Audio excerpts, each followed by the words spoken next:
Hello नमस्कार साथियों, मैं संतोष कुमार आप लोगों के लिए यह दैनिक जागरण संपादकीय है जो कि 80 शब्द प्रति मिनट की गति होगी। जो लोग अभी तक हमारा चैनल सब्सक्राइब नहीं किए हैं वो जाके कर लें, जिससे कि आगे आने वाले वीडियो की नोटिफिकेशन आप लोगों तक आसानी से पहुंच सके। मैटर स्टार्ट होगा 5 सेकंड बाद। स्टार्ट।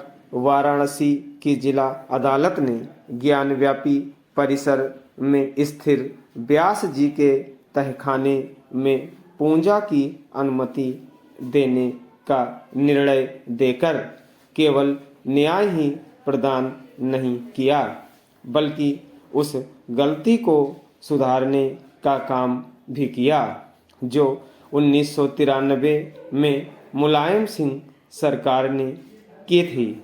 मुलायम सिंह सरकार ने इस तहखाने में पूजा पाठ पर प्रतिबंध पूजा स्थल अधिनियम के अस्तित्व में आने के बावजूद लगा दिया था। यह प्रतिबंध मनमाना और अवैध ही नहीं था, बल्कि एक तरह से 1991 के पूजा स्थल अधिनियम का शर्मनाक उल्लंघन भी था।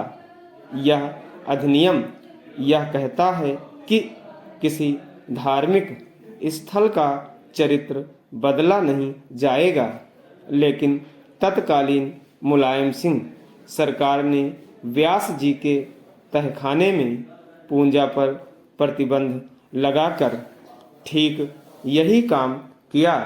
विडंबना यह है कि हिंदू श्रद्धालुओं के पूजा स्थल के अधिकार का दमन करने वाले इस प्रतिबंध के हटने में 31 वर्ष लग गए।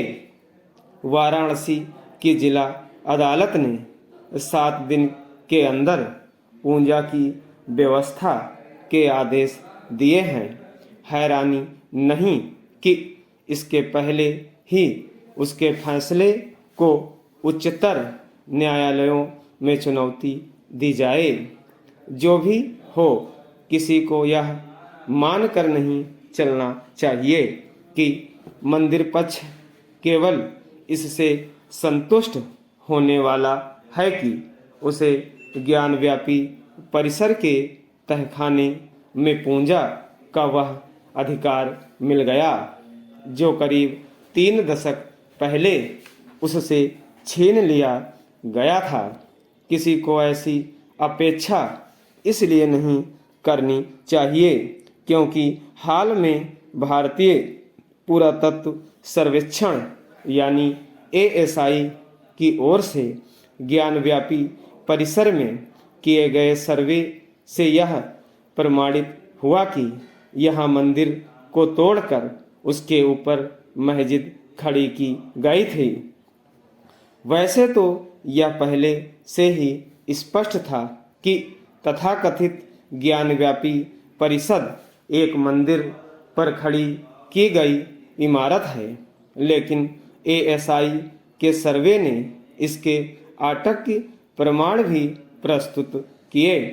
इन्हें किसी के लिए नकारना संभव नहीं है, लेकिन यह देखना दुखद है कि मस्जिद पक्ष और कई मजहबी एवं सियासी मुस्लिम नेता ASI की सर्वे रपट को खारिज करने में जुटे हैं।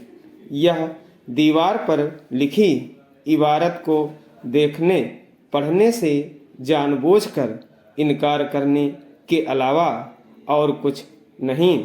मस्जिद पक्ष वैसे ही हठ धार्मिकता दिखा रहा है जैसी उसने अयोध्या मामले में दिखाई थी, जब यह एक सर्वमान्य और अटाक्य साक्ष्यों से प्रमाणित तथ्य है कि मुगल शासकों समेत अन्य मुस्लिम शासकों ने मंदिरों को ध्वस्त कर वह मस्जिदें खड़ी की।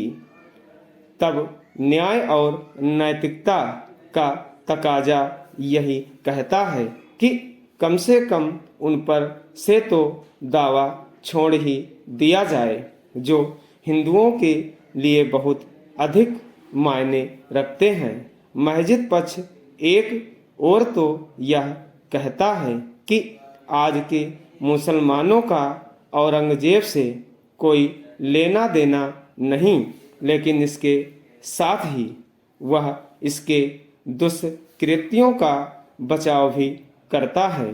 एक त्रासदी यह भी है कि मुस्लिम नेता इस हकीकत से भी मुंह मोड़ रहे हैं कि उनके पूर्वज हिंदू ही थे। स्टॉप।